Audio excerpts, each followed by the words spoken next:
Have you ever felt invisible, even while doing everything for everyone? Have you ever noticed that people remember your name only when they need your time, your energy, or your help? Have you ever said yes so many times that your own life slowly faded into the background? If you have ever felt this way, then stay with this story. Because sometimes the most painful lessons in life are not taught by enemies, but by the people we try hardest to please. In a modest town tucked between rolling hills and quiet farmland lived a man named Lucas. Lucas was known as the most dependable person in town. If a car broke down on the road, someone would say, "Call Lucas." If a neighbor needed help fixing a roof or carrying furniture, they went straight to Lucas. If someone felt lonely, confused, or overwhelmed, Lucas was the person they talked to. He never turned anyone away. No matter how tired he was, no matter what he had planned, Lucas always replied with the same words, "Sure, I'll help." People admired him. They praised his kindness. They said, "The world needs more people like Lucas." And for a long time, Lucas believed that. He believed that kindness was his purpose. He believed that being needed meant being valued. He believed that if he kept giving, life would eventually give back.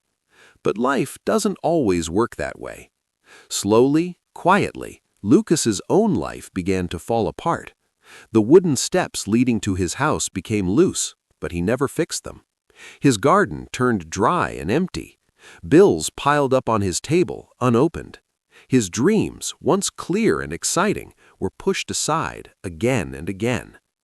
Every evening, Lucas returned home exhausted. Not just physically tired, but emotionally drained. One night, his Aunt Maria, who had raised him since childhood, watched him sit silently at the dinner table. She finally asked, "Lucas, when was the last time you rested?" Lucas smiled weakly. "I'll rest later." She looked at him carefully and said, "You're always there for everyone, but who is there for you?" Lucas didn't answer. He didn't know how. One autumn evening, the sky darkened faster than usual. The air grew heavy. A powerful storm was coming. People rushed outside to secure their belongings.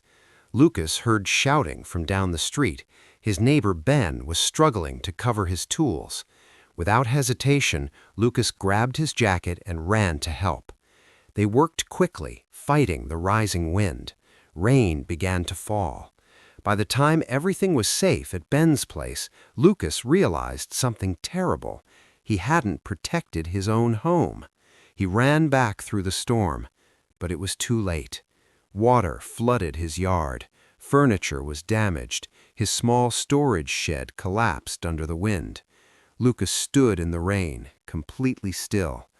When he finally went inside, Maria wrapped a blanket around him and said quietly, "You save everyone's life, but you keep letting your own drown." That night, Lucas couldn't sleep. Something inside him felt broken, not angry, not sad, just empty. The next morning, Lucas walked far beyond the town to a small hill overlooking a river.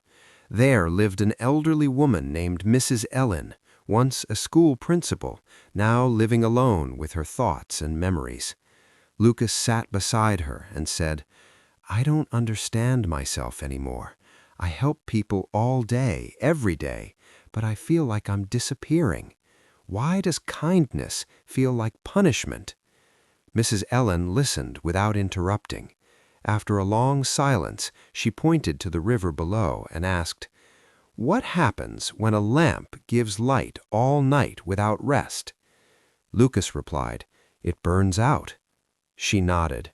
"You are not weak, Lucas. You are exhausted, and exhaustion changes love into resentment."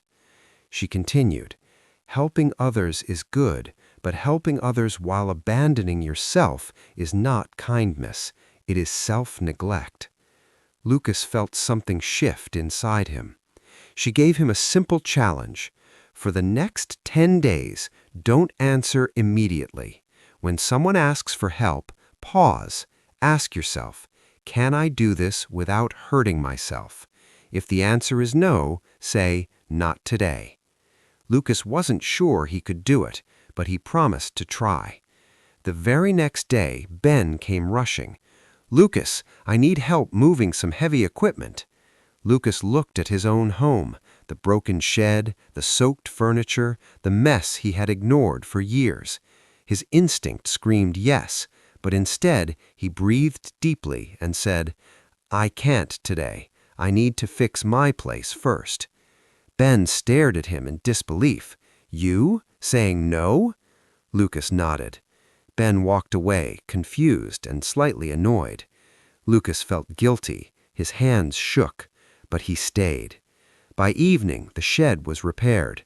For the first time in a long while, Lucas felt something unfamiliar: pride. Over the following days, more people asked for help, and more often, Lucas said no, politely, respectfully, without explanation. Something unexpected happened. The world didn't collapse. People found other solutions.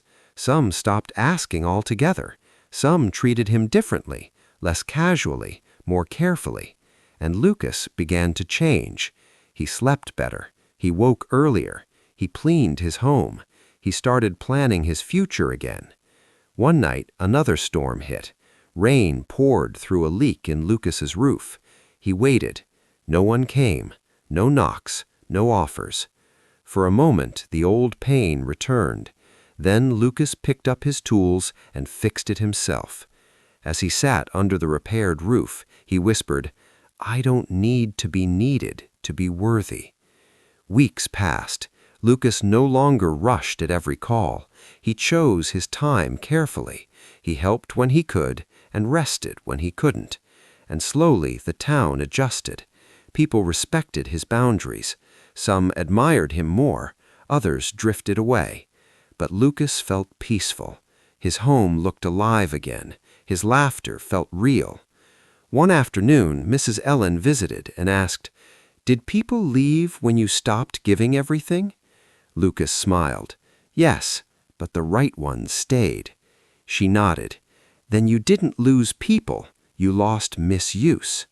So let me ask you, do you feel tired not from work, but from people? Do you say yes while your heart begs for rest?